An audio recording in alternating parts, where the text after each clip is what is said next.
Hi everyone, and thank you for tuning into the show once again. My two favorite video game consoles of all time are the original Nintendo Entertainment System and the Super Nintendo.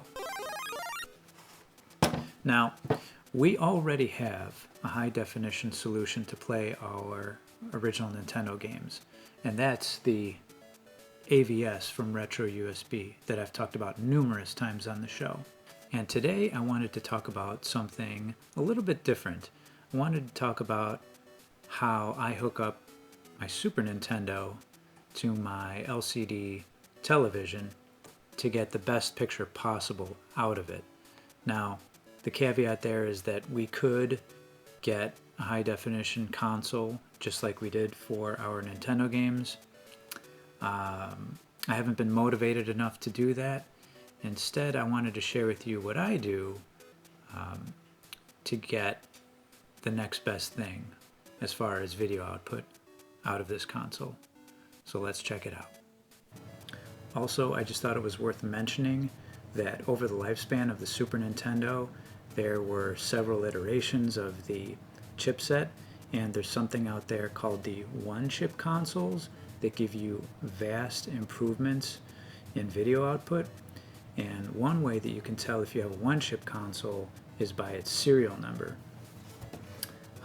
The serial numbers with a UN3, for example, are ones that typically have the OneChip board inside. Ours is UN2999, etc.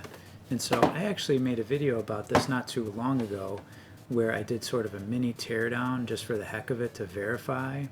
And unfortunately, it wasn't a OneChip console.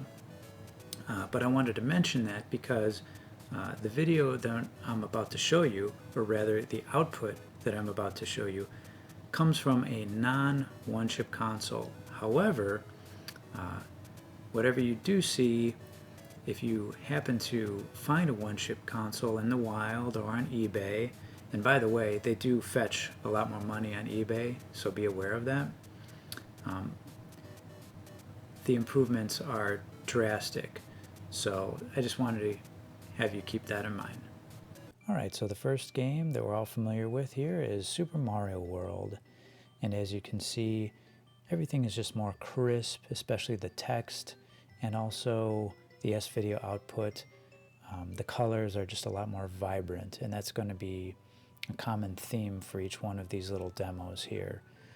Take note of the colors, the text, and also just the sharpness of the picture. This is Legend of Zelda: Link to the Past, and I also love the colors. I just think the sharper picture that you get from S-video is really awesome. And here's one to take note of, a little bit subtle. The top level of this scaffolding, you get a larger shadow from the composite output, and you see more detail from S-video. I think that's because in general, once again, you just get a slightly brighter, I think, output from the S-video. Also here, the treetops and the leaves and everything. You know, everything just kind of gets muddy and blurry with the composite output. Here's one of my favorite games, Teenage Mutant Ninja Turtles, Turtles in Time. I love the colors in this game.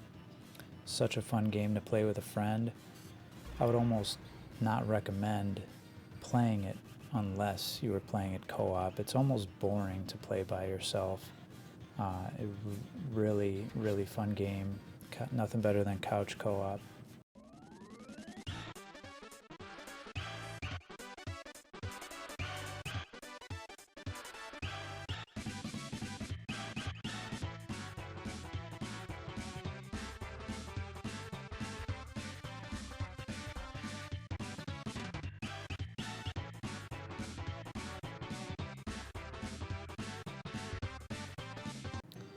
And the last thing I wanted to mention is the way that I hook all of these up.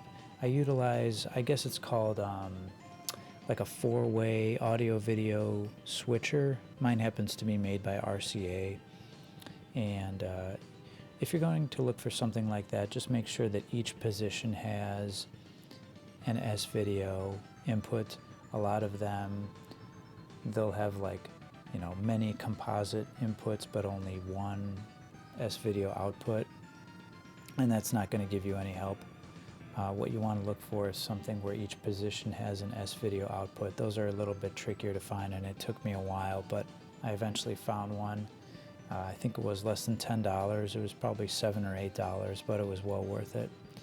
And the reason you want to use that is so that you don't have to keep switching out cables every time you want to play a different system. You could just flick a switch on the switcher and you're good to go. And that just about does it for today's video. If you watched my recent Pickups episode, you'll know that I just acquired a Sega Genesis. And I quickly realized that it has the worst composite video output I've ever seen. So I'd really appreciate a comment or a suggestion of a practical solution to get better video output out of your Sega Genesis. Daddy. Thanks so much, and we'll see you next time.